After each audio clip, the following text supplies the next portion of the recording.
Burt Reynolds was born on February 11, 1936, to Harriet Furnett Fern and Burton Milo Reynolds, 1906–2002. His family descended from Dutch, English, Scots-Irish, and Scottish ancestry. Reynolds also claimed Cherokee and Italian roots. During his career, Reynolds often claimed to have been born in Waycross, Georgia, although in 2015, he stated that he was actually born in Lansing, Michigan. In his autobiography, he stated that Lansing is where his family lived when his father was drafted into the United States Army. Reynolds, his mother, and his sister joined his father at Fort Leonard Wood, Missouri, where they subsequently lived for 2 years. When his father was sent to Europe, the family moved to Lake City, Michigan, where his mother had been raised. In 1946, the family moved to Riviera Beach, Florida, where in 6th grade Reynolds began a lifelong close friendship with Dick Hauser. Reynolds' father eventually became chief of police of Riviera Beach, which is adjacent to the north end of West Palm Beach, Florida. During 10th grade at Palm Beach High School, Reynolds was named first-team All-State and All-Southern as a fullback, and received multiple scholarship offers. After graduating from Palm Beach High School, he attended Florida State University on a football scholarship and played halfback, starting in 1954.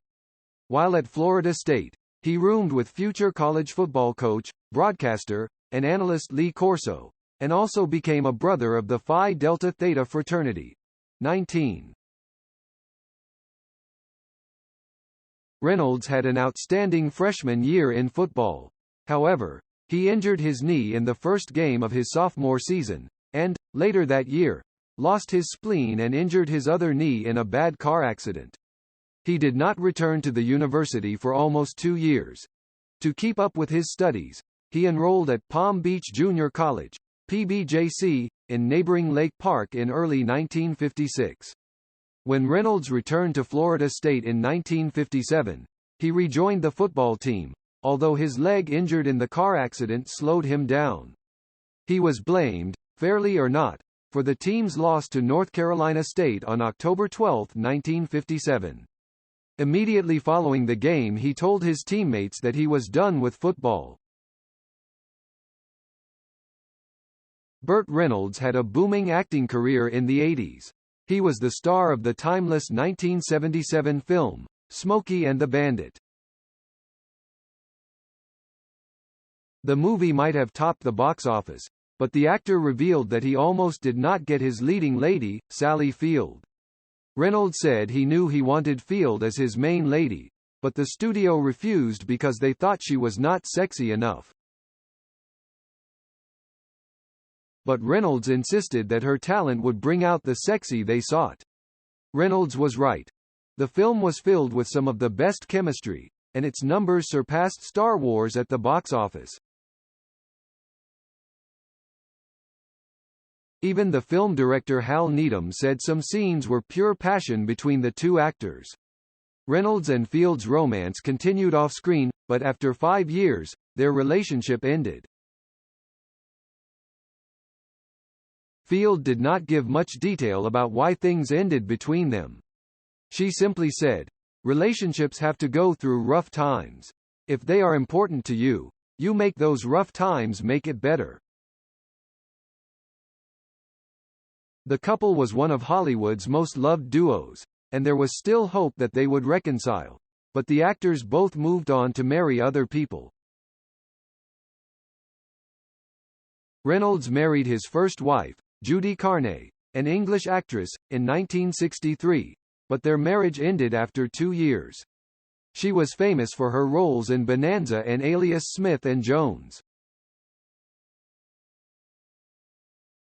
In 1988, the actor married actress Lonnie Anderson. The two met in 1981 and started dating a year later. They had a public relationship and became Hollywood's it couple, gracing several magazine covers.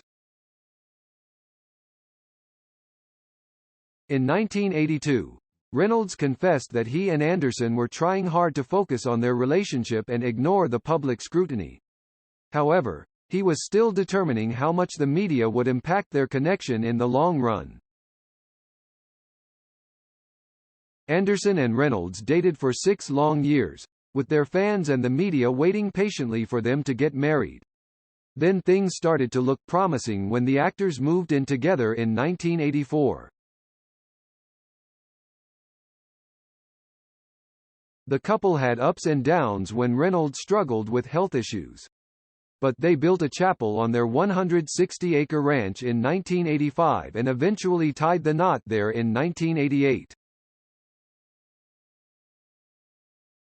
Reynolds took the initiative to arrange the whole wedding, and by the end of the celebrations, he said, "I married my best friend today," to which Lonnie responded, "I feel like Cinderella. I married Prince Charming." The couple then expanded their family and adopted their son Quentin. "I never knew I could fall in love with anyone the way I have fallen in love with Quentin," expressed Reynolds. However, things took a dark turn, with Reynolds saying his marriage with Anderson was a mistake. "I should have known that you don't marry an actress," he said. In his memoir, the actor revealed that his ex-wife was overly concerned about her image. She reportedly never wore a piece of clothing again once she was seen with it in public. Reynolds said he gave her a credit card with a $45,000 limit, and it was maxed out in an hour.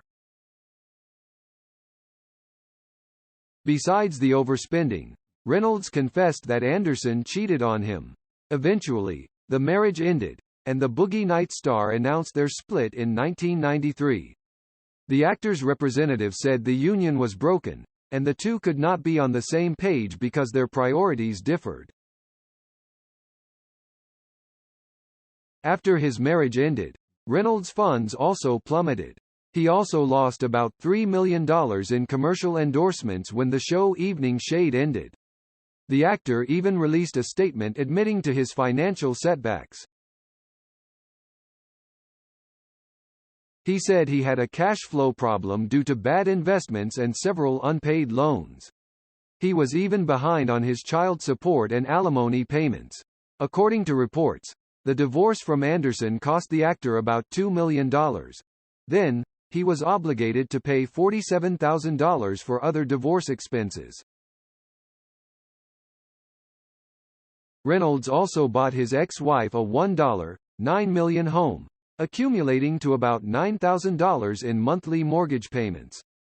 In addition, he also paid $11,000 for Anderson's alimony and $26,000 for his son's private school, jiu-jitsu lessons, computer classes, and other activities. The father of one was embarrassed to have his financial situation blasted all over the media. He went from being the biggest box office movie star with 5 houses, a bunch of horses, and traveling the world in a private plane to being broke. But a different kind of reality hit him when he had to accept that he had run out of money and was forced to file for bankruptcy. Reynolds' close friend said he had advised the actor several times to file for bankruptcy, but he refused because he was afraid to face the reality of being broke. Reynolds believed he would come out of his debts, but things only took a downward spiral.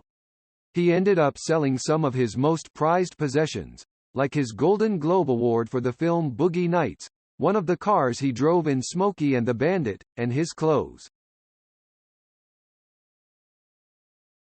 The actor also had to pay $3.7 million that he loaned from CBS. Then his talent manager sued him, forcing him to pay $140,000. Reynolds then confessed that his accountant took $15 million from him, leaving him with nothing to fall back on. The actor also auctioned one of the gold watches he got from Field.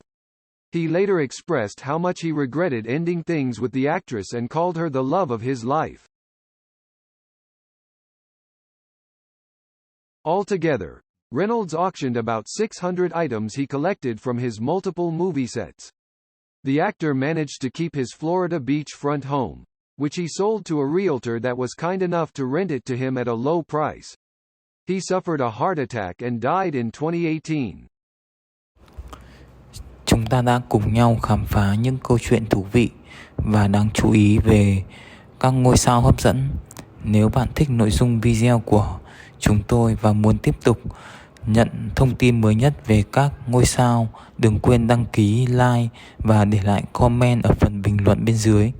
Chúng tôi rất trân trọng mọi ý kiến đóng góp của các bạn để cải thiện chất lượng nội dung trong tương lai.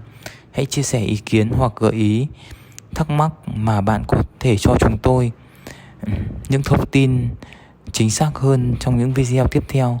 Cảm ơn bạn đã dành thời gian theo dõi video này. Hãy nhấn like và để lại comment ngay bây giờ để chúng tôi biết rằng bạn đã thích nội dung này. Đừng quên subscribe kênh của chúng tôi để không bỏ lỡ bất kỳ thông tin hấp dẫn nào về các ngôi sao trong tương lai. Hẹn gặp lại các bạn trong những video tiếp theo. Chúc mọi người một ngày vui vẻ và thú vị.